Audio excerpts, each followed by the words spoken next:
The question is that the words proposed to be omitted stand part of the question, and I call the member for Werriwa. Thank you, Deputy Speaker. I rise to make my contribution to the debate on the Appropriation Bill No. 1, 2021 and related bills. Budgets are about making choices, whether it's family finances, the budgets of corporations and small businesses, or those of governments. This government again has made choices, deliberate choices, which do little to assist the people of Werriwa. In fact, they have the potential to do real harm.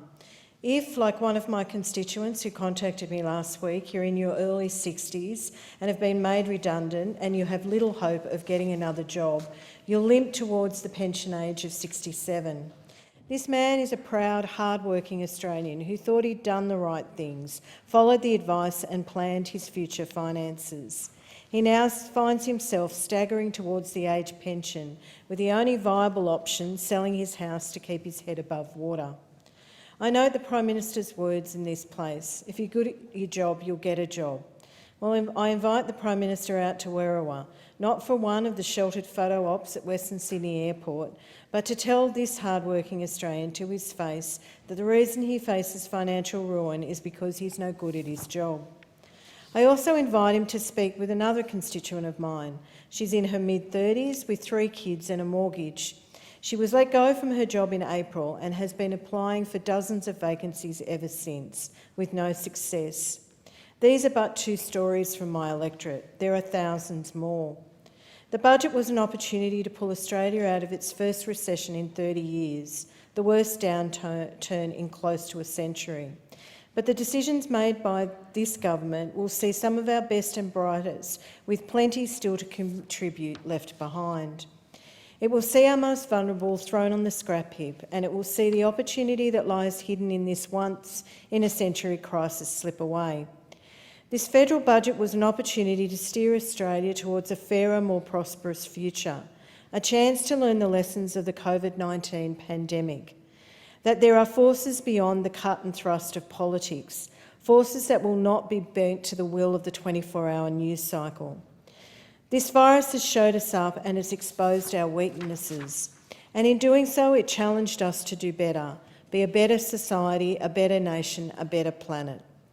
Global supply chains have been smashed, entire industries shut down overnight, society and culture turned upside down in a matter of days. The budget was a unique opportunity to tackle these historic setbacks.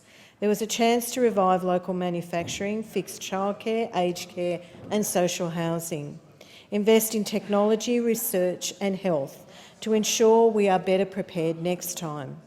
Promote and incentivise the best parts of community building and human nature that we've seen over the last 7 months. By all measures, this government has failed and failed miserably. Decisions taken by the government will see this recession become deeper and longer than it needs to be. The government's major contribution to fixing unemployment is the JobMaker hiring credit. The program hopes to give businesses the incentive to take on new employees, but it's limited only to people aged 16 to 35. And as I explained earlier, getting a job over 35 can be difficult, and for those over 60, it's near impossible. There are 900,000 people aged over 35 currently on unemployment benefits. There must be safeguards for all Australians. Regardless, for those it is intended to assist, it's merely a short-term fix. Like education, health, investment in social housing is a long-term investment in Australians' future. It's also an investment right now in our tradies. It would create thousands of jobs for brickies, electricians and carpenters. And as we saw during the GFC, every dollar spent in construction will flow through to the rest of the economy several times over. Labor's social housing plan will invest $500 million to fast-track urgent repairs in social housing. But like so many other urgent crises facing this nation, the government continues to ignore the problem of housing and homelessness in Australia. Shamefully, the budget does not include a single dollar for social housing. 100,000 homes, or 25% of Australia's social housing, need urgent repair and maintenance. Some of these homes are unfit for human habitation. They have severe problems like mould, leaking roofs and water damage. Meaningful investment in social housing would provide a win-win. It would generate work for local tradies, fix the many homes that need to be fixed. Housing is a human right, yet too many Australians experience rental stress, overcrowding, crowd surfing and sleeping rough. In my community, there is a 20-year wait for social housing. During the GFC, the Labor government kept the nation out of recession by providing $5 billion towards 20,000 new social housing dwellings and repairing 80,000 others. Social housing provides a roof over people's heads and much needed work for our tradies and builders. It also gives people dignity, improves educational opportunities of their children, helps them find jobs and stay in jobs. This pandemic has emphasised the need for everyone to have proper access to housing. You can't stay at home if you don't have one. My family benefited from social housing policies of the late 1950s, policies that allowed my parents to buy the house I still call home. My life would have been far different without the certainty of secure housing. This budget was an opportunity to give that chance to a new generation of working Australian families, and the government has failed. One of the hardest hit demographics during the pandemic has been women. Women have been hit hard because they're often insecure part-time or casual roles which have been first to disappear this year. Women are also more likely to be employed in those frontline essential worker positions. They account for 87% of registered nurses and midwives, 87% of aged care workers, 96% of early childhood educators and 60% of retail workers. The women working on the front line have carried Australia through COVID-19 and have been thanked by experiencing the brunt of the adverse economic and social implications of the crisis. I recently met with aged care workers, cooks, kitchen hands and cleaners. These workers were not eligible for the aged care retention bonus, but were still critical parts of the aged care facilities they worked for. To ensure they didn't get sick, they have, for the best part of 9 months, kept away from family and friends who they don't live with, strictly limited retail shopping to essential shopping only. Why do they do this? Because they think of the residents in their facilities as their family. And when families were not allowed to visit, they felt as if they should provide much-needed support. They don't mind that this has happened, but it is unfair that, unlike others in the sector, they weren't entitled to the retention bonus. This budget has failed to produce a meaningful plan to make sure women don't go backwards as a result of the pandemic. The Morrison government racking up $1.1 trillion of debt, but the Women's Economic Statement contains just $240 million in spending promises over 5 years, without a plan to improve the participation of women in the workforce.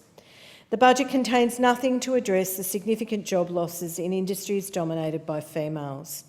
The member for Bruce recently said that the response to the pandemic has been outsourced by the government. The number of people who felt the need to take money out of their superannuation funds just to survive is criminal, and this is because their government was slow to put in the help they needed and quick to wind it back. Accessing your superannuation when you're a woman on average with a 14% pay gap compared to your male counterpart means an already difficult retirement becomes harder. There's nothing new for domestic and family violence services. Unfortunately, in the last few weeks in Sydney, more women's lives have been lost at the hands of current or former intimate partners. Without proper investment in options for housing, financial security and policing, and with relationships under increasing stress, I fear that we are destined to continue to simply send our condolences instead of keeping women and children safe. Werriwa is the home of Western Sydney Airport, a significant infrastructure project that, along with the development of the Aerotropolis, is destined to provide significant jobs and opportunities for the people of South West Sydney. But this opportunity will only be realised if the projects are well managed. The ANAO report advising the federal government paid $30 million for a parcel of land not needed till 2065 and valued at $3 million is, to put it bluntly, appalling. As a member for Werriwa, the home of the Western Sydney Airport, it's also heartbreaking. That $26 million in additional taxpayers' money has a significant opportunity cost for my community. Here's a list of badly needed yet still unfunded projects in Werriwa that could have been funded with this gross overspend. $5 million for the upgrade of Middleton Drive to provide a second access into and out of Middleton Grange, easing the significant gridlock that residents face each and every morning and afternoon. $1 million for much-needed improvements to parks and playing fields, upgrades to canteens, car parks, playing facilities at Amalfi Park, Ash Road, Bill Anderson Park, Blandfield Oval, Hoxton Park Reserve, Lander Park, Ron Darcy Oval and Winnell Reserve. Upgrade for the lift at Macquarie Fields and an upgrade at Cambridge Avenue so that the smallest rainfall event doesn't send significant traffic on a 25-minute detour. The southwest of Sydney is one of the key growth areas in Australia and is on the cusp of realising its economic and cultural potential. It's critically important to the success of Western Sydney Airport and the Aerotropolis that world-class transport links are built and built now. The South West Rail Line extension from Leppington through to Western Sydney Airport provides the quickest and most cost-effective solution. The land corridor is already preserved and would easily and quickly connect the airport to Liverpool, Campbelltown and the rest of Sydney via the existing rail network and also connect, more importantly, to Kingsford Smith Airport. The project is sadly missing from the failure of a budget. Universities have been left out by this government. Before the COVID shutdown, education was Australia's third largest export industry. Yet the Morrison government have provided very little in the way of support to this important sector. A sector that not only employs hundreds of thousands and brings in millions in export dollars, but leads the world in research. Research like finding a vaccine for COVID-19. And how is this sector rewarded? It's excluded from JobKeeper. And of course, just last week, an astronomical increase to the fees for humanities degrees. The decimation of the higher education sector is criminal. The loss of talented educators, researchers, students from the sector will be long felt. I wonder if it would be different if academics wore hard hats. Talented people from a range of disciplines that we will need to tackle our present and future challenges. Disciplines like epidemiology. A common word used to describe the last 7 months has been unprecedented. However, that's not to say we didn't see something like this coming. Over the last century, we know there has been the potential for what is happening with COVID-19 now. There was the Spanish flu at the end of the First World War, and in recent memory, there's been SARS, MERS, swine flu and Ebola. That's why a future Labor government has committed to establish an Australian Centre for Disease Control. Our health, our lives and our economy all depend on us getting our response to pandemics right. It is a sad indictment of 7 years of coalition government. There's been no preparedness training since 2012. Medical stockpiles so run down at the beginning of the pandemic, there was not enough masks for critical workers and a limited supply of gloves. And worse still, that most of these things are imported. I pay tribute and thank all Australian small businesses who leapt to the cause and pivoted their operations to produce respirators, masks, gloves and sanitiser. The Leader of the Opposition said it best during the budget reply. We must create jobs for today, train our people for tomorrow, make quality childcare a right for all, not a luxury for some, rebuild our manufacturing sector and power our recovery with clean energy. This budget was an opportunity to deliver on these things, and the government has failed.